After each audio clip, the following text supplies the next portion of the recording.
It's ups and downs in anything. Keep going, my nigga. It's better than I damn near had to sacrifice everything. Keep going. It's ups and downs in anything. Your boy Mellow TMG, we back again. Week 22, segment 22. Damn, talk about consistency. Wow, it's been a ride, and we still got more thrills and spills for you guys in store, just waiting on us. Just came out from the studio today, just now. It's like, 10 past 11 right now. But I came back on time to produce this quality content for you guys, because you guys are the ones that are most important. But I digress. But yeah, rises and falls, we simply take stock of our athletes on their organizations who've been rising in stock over the previous week, and also the people who have been falling in stock on the other side of the coin. But before I get into my number one riser and the risers, I have to give a big shout out to England and the Euro squad: Southgate, Saka, Rashford, Sancho, Kane, Higuain, Maguire, all the guys there. They put on the shirt, they battle for their country. Sterling as well. Shaw, all the guys that put up top performances. Declan Rice, Calvin Phillips, Pickford. I could go on. But shout out to those guys. You've really done us proud. I mean, put up top performances. Put us to our first final since 1966. That's 55 years ago. Ladies and gentlemen, you really did do us proud. And the guys actually stood up and, were brave and stood up to be accounted for. Took up a penalty. I can't slander you guys. I mean, it's a shame that you got so much sun to come your way. But, you'll bounce back from this. I'll come back ever stronger than we did before. But now we get into the nitty gritty. Our number one rise of the week. As you guessed it, the boy they say I don't like, the man they say I hate. I don't hate this man. I love this man. Technically speaking, the best footballer that's ever been, in my opinion. And one of the greatest to ever do it. I just hold him accountable. Just like I hold everyone accountable, like Ronaldo and Pele and all those guys. I hold them all accountable. And you have to do certain things for me, to make your GOAT claims legitimate. And he did. He did the tournament. He was fantastic. He was fantastic the whole tournament. He was the best player in literally every single offensive department. It was crazy. It was mental. Literally. Messi, what? He crushed the stats. I always said he's the greatest statistical player that's ever been. Especially the statistics that matter, the offensive stats. All that matter, sorry. But he took it to a new level in this competition. What? Most goals, most assists, most free kicks, most key passes, most chances created, most dribbles, most through balls, most goal scoring actions, most shot creating actions. That's just mental. At the age of 34, in his 10th international competition, he finally got his first major international trophy. And he really showed the intangibles that I've been questioning. Whether does he have the leadership skills? Can he translate from Barcelona to Argentina? Because he hasn't shown it to be as of yet. I mean, in the finals, he disappeared. And in this final, to be fair, he wasn't that great. But he got the job done at the end of the day. That's what that matters.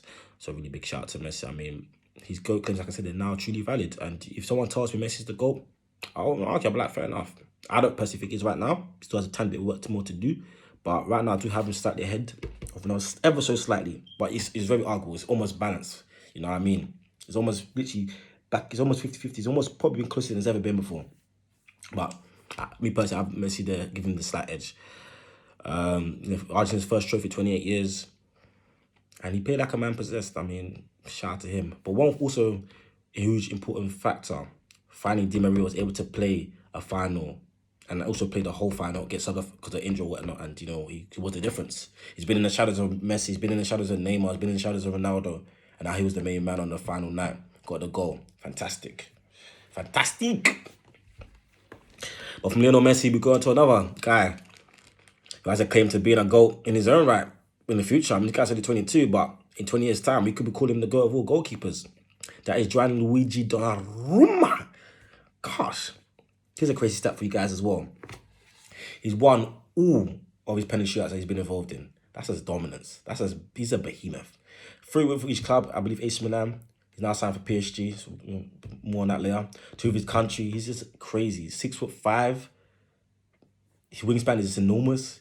Like, for you to score a penalty, you have to literally put it in a side net. If you don't put it in a side net and he dives right away, he's saving it. He saved Mariah's penalty, he saved Saka's penalty, he saved Sancho's penalty.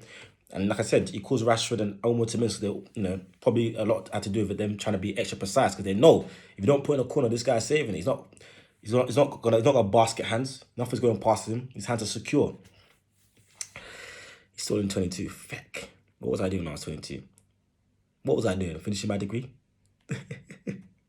But yeah, 20 more years time. I mean, Italy, they've had 20 years basically of Gianluigi Buffon, and now they got another Gianluigi. He's done another 20 years. He made the team of the year for the the team of the tournament for the Euros. Like I say, just joined PSG. They look scary. They signed Ramos, Hakimi, Gigi as well. I'm glad to see him fulfilling his huge potential because I've known about this guy for a while, and it's really great to see. It really is great to see. I mean, he's a fantastic player, fantastic keeper. Me personally, as you know, AC Milan is my Inter Milan. It's not my Inter Milan, my Italian team. I would have loved to see him stay there and really rise with AC Milan, but we went to Pasha's new. PSG is my current French team because Neymar's there. Even though old school wise is Lyon, but let's see if we can help propel them to glory in the Champions League where it all matters. So from football, from South America to Europe, we go back to America, but North America, we go to basketball. Monty Williams, one of the best coaches in the game right now, elite coach, elite motivator. He knows how to really read the room and read these players. And now finally, he's elite level coach. He's finally been acknowledged throughout these playoffs. I mean, not just throughout this series, but throughout the whole playoffs. Like I said, he's coaching circles around Coach Bud. The Suns are up 2-1. I mean, personally, I feel the Bucks have more talent. But basically, put it this way: if Monty was coaching the Bucks will sweep these boys, or gentlemen sweep these boys easy. I mean, who knows? The Suns could still do that. But I believe the Bucks will get Game 4. But he had an exceptional coaching moment with Ayton, which really pushed him over the edge for a rise this week because he really bumped out Novak Djokovic, who got his 20th Grand Slam. Shout out Novak in winning Wimbledon again. But he spoke to him in a calm, cool manner. There's no histrionics, there's no shouting, there's no yelling, there's nothing for the cameras. And this is what he said: you sit at a high level for yourself. That's why you're down. That's great. Now go reach that level, okay? And you can reach it with force. It doesn't have to be stats all the time. Go dominate the game with force. Because you set a high level for yourself. Go dominate the game with force. Let's go. Simple yet effective. Literally. I'm a coach myself. Those words, when you hear those words from the coach, they push the right buttons. And that's what Monty Williams knows how to do. He knows how to push the right buttons, Obviously, he has 8 and, he's been over 50% from the field, I believe, in almost every game apart from Game 3 in the playoffs. In the finals. And he wasn't really doing well on statistically, but defensively, he's a big plus for them because he's the only resistance they can offer to Giannis. He hasn't done too well so far, but those are the words you need to be saying to those type of guys. And shortly after, Ayton, he scored after that timeout. A few seconds later, he got a steal. A couple of minutes later, with Milwaukee within 6 and still having hope, Ayton found Chris Paul for a 3-pointer and assist. The Bucks were never within 2 possessions of tying the game again. And this is what Ayton had to say following those words: I didn't play the way I wanted to play, especially trying to finish around the rim. I didn't rebound the way I wanted to rebound. It kind of got me a little bit, I kept playing through it and kept chipping down to find what I can do best for my team. And one has seen it on me. I had my emotions on my shoulders a little bit, but he stopped me because he knows me and he just wanted to tell me a word of encouragement and get me going. And that's what he did. Shout out Monty Williams, what a great coach. As an aspiring coach myself, I tip my hats. Coaches circles, coaches know. From risers, we go to fallers. And there's a reason I punched my palm. Because we're going to combat sports. And we're going to MMA UFC. So that's MMA UFC. Damn. Conor McGregor, the notorious one. Can he recover? Is there any way back Conor McGregor can get to the heights he once was held at? Because this is his first back-to-back defeat of his career. He lost due to coach's or a doctor's injury, injury TKO, after I think he broke his fibula and tibia or rolled his ankle. It looked really bad. He broke his lower tibia and his left shin. But his ass got kicked beforehand. He was getting grounded and pounded. He tried to get Poirier in a guillotine, Poirier disarmed that, put him on the ground, grounded and pounded, elbow strikes, blah, blah, blah, this, that. And it looked so messy. The guy's just getting beaten up. I mean, it's worth all this money now, hundreds of millions in the Mayweather fight. After selling his proper 12, his stake in his alcohol company, hundreds of millions again. I mean, does he have the grit to get back, to put his body through that pain, put his body through through the mire for trading and fight camps? Does he have it in him? Silk sheets and all that. Shout out Marvin Hagler, rest in peace. Does he have the minerals to go through that stuff again? And it's very hard to do. It really is very hard to do. He's now lost 4 of his last 5 fights, be it MMA or boxing. Is he just now a high value entertainer or high value gatekeeper? A bit like Adrian Broner, but obviously way more valuable because it's just crazy. And even to Capani, he went over the edge this time, and he doubled down, showing I believe posts of Poirier's family, I believe his daughter, which is just uncalled for. It's way over the line, and it's not funny anymore. It just comes off vulgar and repulsive.